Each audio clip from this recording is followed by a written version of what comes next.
Last exam சொல்லிட்டு உட்காந்து night brownie தான் செஞ்சுருந்தேன். அங்கேருந்து என் பிள்ளைங்க வந்து என்னம்மா படிக்காமல் உட்காந்து ப்ரௌனி செஞ்சுருக்கீங்கன்னு கேட்டு அவங்களும் கொஞ்சம் சாப்பிட்டு தான் போனாங்க. நம்ம தான் எங்கே போனாலும் இந்த ப்ரௌனியை செஞ்சு தூக்கின்னு போயிடுவோமே, என்ன சொல்லும் போதே எனக்கு சிரிப்பு தான் வருது. அப்புறம் காலையில் எல்லாருமே எக்ஸாம் முடிச்சுட்டு வந்து செலிப்ரேட் பண்ணியிருந்தோம். சூப்பராக ஜாலியாக இருந்தது லாஸ்ட் எக்ஸாமு. அதுக்கப்புறம் எல்லாருக்குமே நான் கொடுத்துருந்தேன். அவங்களுமே சாப்பிட்டு பார்த்துட்டு நீ தான் செஞ்சியா இல்லை கடையில் வாங்கிட்டு வந்து எங்களை ஏமாத்துறியான்னு சொல்லி ஓவராக ஓட்ட ஆரம்பிச்சிட்டாங்க. அதில் ஒருத்தவங்க அவங்க யாருன்னு தெரியாதாப்பா ப்ரௌனி ஸ்பெஷல்ப்பா அப்படின்னு சொல்லி ரொம்ப கிண்டல் பண்ணோன்னே அங்கே இருக்கவங்க எல்லாருமே எங்களே தான் பார்த்துட்டு இருந்தாங்க. எங்களுக்கு ரொம்ப ஒரு மாதிரியாக இருந்தது.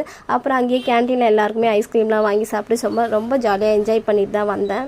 நான்லாம் டிப்ளமா படிக்கும்போது என் ஃப்ரெண்ட்ஸ் கூட ரொம்ப ஜாலியாக ஊர்லாம் சுற்றுவோம். இப்போ எல்லாருமே வெளியூரில் இருக்கிறதுனால யாருமே என்னால் பார்க்க முடியல. அவங்க எல்லாருமே ரொம்ப மிஸ் பண்ணுறேன்.